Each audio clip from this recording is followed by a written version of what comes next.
In the summer of 1914, Europe looked modern, confident, and at peace. Trains crossed borders. Factories filled cities with noise and smoke. Royal families shared bloodlines across nations. Newspapers printed stories of progress, science, and invention. On the surface, everything looked stable.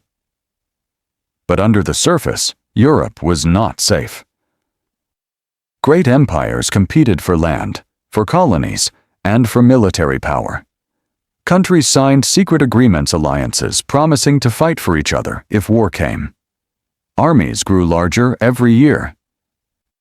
Navies built bigger and faster ships, and in government offices across the continent, leaders watched each other with growing distrust. Then, on a warm June morning, in a small city called Sarajevo, a single act of violence set off a crisis. Not because that moment alone was strong enough to cause a world war, but because that moment entered a world already full of pressure. This is the story of how a local crisis became a world war. And along the way, you will learn useful English naturally, through the story itself. Let us begin. Chapter 1. Europe looked peaceful, but it was not safe to understand World War I. You cannot start with the first shot. You must start with the world before the shot. By 1914, Europe was the most powerful region on Earth. Its empires controlled territory across Africa, Asia, and the Pacific. Its cities were growing. Its technology was advancing. On the surface, this looked like progress. But peace and safety are not always the same thing. Underneath that surface, tension was growing slowly, quietly, and dangerously. Let us look at the main pressures. First, there was nationalism. Nationalism is a strong feeling of pride and loyalty toward your own nation. In 1914, nationalism was powerful across Europe. People believed their country was the best, the strongest, the most deserving. This pride created competition, and competition created enemies. Second, there was militarism. Militarism means that a country gives great importance to building and preparing its military. By 1914, European countries were spending enormous amounts of money on armies and weapons. Germany and Britain were in a naval arms race and arms race, each one building warships to be stronger than the other. Third, there was imperial rivalry, the great European empires. Britain, France, Germany, Russia, Austria-Hungary, and the Ottoman Empire competed for colonies and influence around the world. These rivalries created deep political distrust. And fourth, there were alliances. An alliance is an agreement between countries to support each other, especially in war. By 1914, Europe was divided into rival camps. On one side were Germany and Austria-Hungary, formerly linked with Italy. On the other side were France, Russia, and Britain. Italy's position would later become complicated, but the larger point was clear. Europe had divided into opposing sides. These alliances were meant to prevent war by making the cost of war too high. But they also meant that one conflict between two countries could pull many countries in. This is an important English learning distinction, the difference between a cause and a trigger. A cause is a deep, long-term reason why something happens. A trigger is the single event that sets it off. A gun does not fire because of the trigger alone, it fires because it was already loaded. By the summer of 1914, Europe's gun was loaded. Countries had taken sides. Armies were ready. Distrust was deep, and the pressure had been building for years. All that was missing was the trigger. But the deepest pressure was not only in Europe's great capitals, it was in the Balkans. Chapter 2. The Balkans became Europe's pressure point. If you look at a map of Europe, the Balkans is a small region in the southeast where modern-day Serbia, Bosnia, Croatia, Montenegro, and their neighbors sit today. Small on the map, but in 1914, huge in history. The Balkans had been called the powder keg of Europe. A powder keg is a barrel of gunpowder. It sits quietly until one spark makes it explode. Why was this region so dangerous? For centuries, the Balkans had been controlled by empires, first the Ottoman Empire, then increasingly by Austria-Hungary. But by the early 1900s, the people living there had a growing desire for independence and national identity. Serbia, in particular, had become an independent nation and wanted to unite all South Slavic peoples, including Bosnians and Croats, who lived under Austria-Hungary's control. Austria-Hungary saw this as a direct threat. In 1908, Austria-Hungary formally annexed Bosnia. Annexation means taking official control of a territory. Serbia was outraged. Russia, which saw itself as the protector of Slavic peoples, was angry too. But Russia was not ready for war in 1908, so the crisis passed without resolution. Then came the Balkan Wars of 1912 and 1913. These were local wars fought over territory and borders in the region. Serbia came out of those wars stronger, larger, and more confident. Austria-Hungary grew more worried. The region was not naturally violent, as some textbooks once claimed. The danger came from a specific collision: old empires trying to hold power, and new national movements trying to break free. Borders were disputed. Loyalties were divided. Political pressure was enormous. For the people living there, these were not just lines on a map. These were homes, languages, memories, and futures. A farmer in Bosnia did not think in terms of empires. He thought about his village, his family, his land. But the decisions being made in Vienna and Belgrade and St. Petersburg would reshape his world without asking his permission. And both Serbia and Austria-Hungary had powerful allies behind them. Russia behind Serbia, Germany behind Austria-Hungary. That meant any local conflict in the Balkans could quickly become an international crisis. So the Balkans became the place where local tension and great power rivalry met. A dangerous region, not because of the people who lived there, but because of the political forces pressing down on them from every direction. It was into this pressure point that one event would fall and crack the system open. And into this pressure point came one official visit, a visit that changed everything. Chapter 3. One morning in Sarajevo. On the morning of June 28, 1914, the city of Sarajevo was warm and bright. Streets had been swept. Flags hung from buildings. Crowds began to gather along the main road, waiting. Archduke Franz Ferdinand arrived that morning. He was the heir to the Austro-Hungarian throne, the man who would one day lead one of Europe's largest empires. His wife, Sophie, was beside him. The visit was official. A military inspection, followed by a formal reception at Sarajevo's City Hall. The date itself carried weight. June 28th was a day of deep national meaning for Serbs, the anniversary of the Battle of Kosovo in 1389. For some, the visit felt like a provocation. The Archduke and Sophie rode through the city in an open car, part of a slow motorcade through Sarajevo's streets. The car moved slowly. The roof was open. There was little security around them. The crowd watched in silence as the motorcade passed. Somewhere along the route, a group of young men waited, members of a nationalist organization who had positioned themselves at different points along the motorcade's path. Their plan was assassination. The first attempt failed. One of the group threw a bomb at the Archduke's car. It bounced off and exploded near another vehicle, injuring several people. The motorcade sped forward. Franz Ferdinand and Sophie were unharmed. The Archduke continued to City Hall. He was shaken and angry.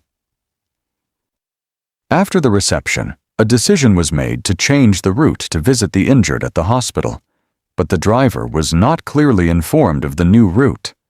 The car took a wrong turn. It turned onto a narrow street, Franz Josef Street, and slowed almost to a stop. The engine stalled for a moment.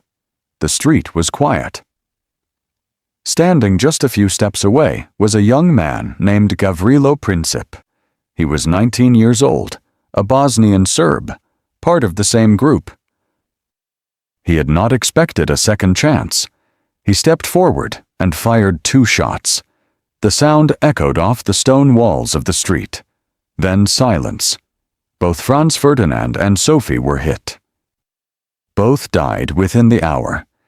The assassination was not officially carried out by the Serbian government, though Austria-Hungary treated Serbia as responsible. The act came from a small, radical group with loose connections to elements inside Serbia. In that moment, the crisis began. Not because the deaths alone were enough to cause a world war, but because the trigger had been set in the most dangerous place, at the most dangerous time, in the most dangerous political system in the world. The shooting lasted only seconds, but the decisions that followed lasted weeks and pulled Europe toward war. Chapter 4. The July crisis turned shock into a chain reaction. After the assassination, the world waited. And for a few weeks, it seemed like diplomacy might hold. But behind closed doors, decisions were being made, and each one made the situation worse. Austria-Hungary blamed Serbia, not just the assassins, but the nation itself. Austrian leaders saw this as a chance to weaken Serbia and strike back against Serbian nationalism. But Austria-Hungary needed support. So its leaders turned to their most powerful ally, Germany. And Germany gave what historians call a blank check, a promise to support Austria-Hungary in whatever action it chose. This was not a careful, limited agreement. It was an open commitment, and it changed the weight of every decision that followed. On July 23rd, almost a full month after the assassination, Austria-Hungary delivered an ultimatum to Serbia. An ultimatum is a final set of demands: accept them, or face consequences. The demands were harsh. Some historians believe they were deliberately written to be unacceptable, designed to justify war. But Serbia did not reject everything. Serbia's reply was careful. It accepted most of the demands, but not all. Serbia asked for negotiation on the remaining points. It was not enough. Austria-Hungary declared war on Serbia on July 28, 1914. Now the chain reaction began. By early August, declarations of war came one after another. Russia began to mobilize. To mobilize means to prepare your army for war. Russia could not accept the destruction of Serbia, its ally and a fellow Slavic nation.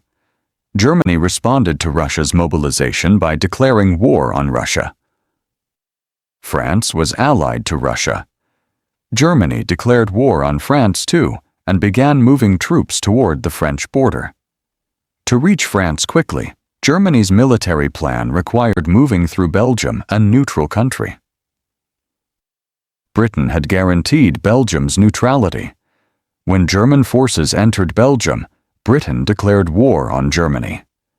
A local crisis became a world war because every decision pulled another country closer to the edge. All of this happened in just over 1 week. Leaders made decisions under enormous pressure. Telegrams flew between capitals. Mobilization timetables created deadlines that crushed the space for negotiation. Fear replaced diplomacy. And once armies began to move, the machinery of war became very difficult to stop. Historians still debate who bears the most responsibility. There is no single villain in this story.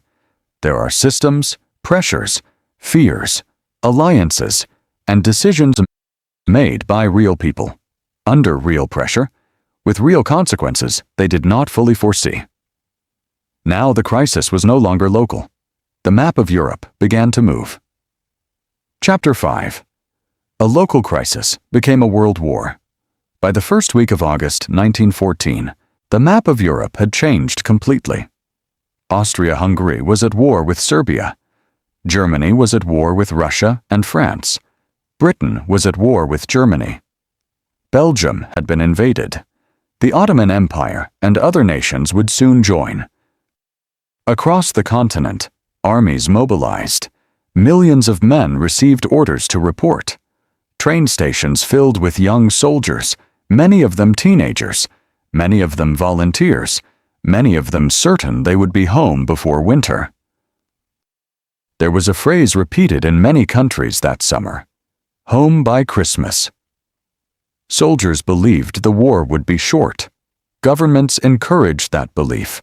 Newspapers printed it as though it were a fact. They were all wrong. At railway platforms across Europe, families said goodbye. Mothers held their sons. Wives watched their husbands climb into crowded train carriages. Children waved at fathers they did not fully understand were leaving for war. Letters were written quickly, some never finished, some never sent. Boots were laced. Packs were lifted. Brass bands played. And then the trains pulled away. Many of those men would never return. World War I would last 4 years, from 1914 to 1918. It would kill approximately 9 million soldiers and millions more civilians. It would reshape borders, destroy 4 empires: the Austro-Hungarian, the Ottoman, the Russian, and the German, and leave wounds across entire generations. It would poison the politics of Europe for decades and set the conditions for an even larger war just 20 years later. The war spread far beyond Europe. Soldiers from colonies in Africa, Asia, and the Pacific were drawn into the fighting. Countries that had no role in the original crisis, from Japan to the United States, eventually entered the conflict. What began as a dispute between Austria-Hungary and Serbia became, in every sense, a world war, and it began not with a single cause, but with a chain reaction. One crisis pulled one empire pulled one ally.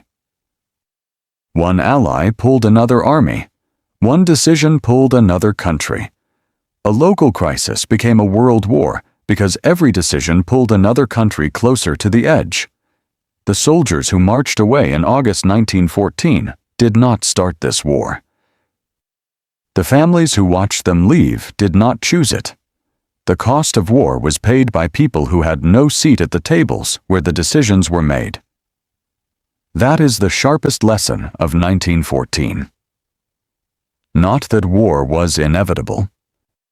Historians do not agree that it was. Many believe there were moments, especially during the July crisis, when different decisions could have led to different outcomes. The lesson is harder than inevitability. The lesson is that systems built on fear, rivalry, and automatic commitment can take the power of decision away from the people inside them, and once that happens, a single spark in a small city can set a continent on fire. Final reflection. World War I did not begin because of one moment alone.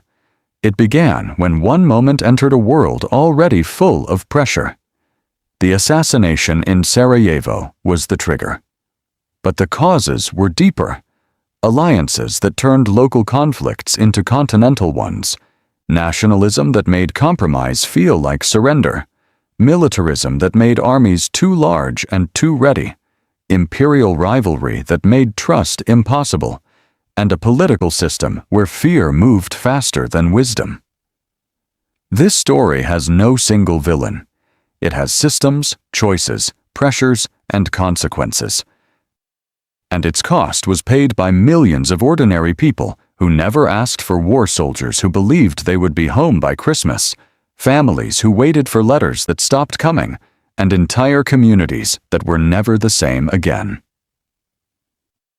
Today, in cities across Europe, you can still find memorials with long lists of names carved into stone walls, printed on brass plaques, standing in town squares. Each name was a person. Each person had a life that was interrupted by decisions made far away. That is not a comfortable lesson, but it is an honest one. And if you are learning English through stories like this one, then you are doing something important. You are not just learning words.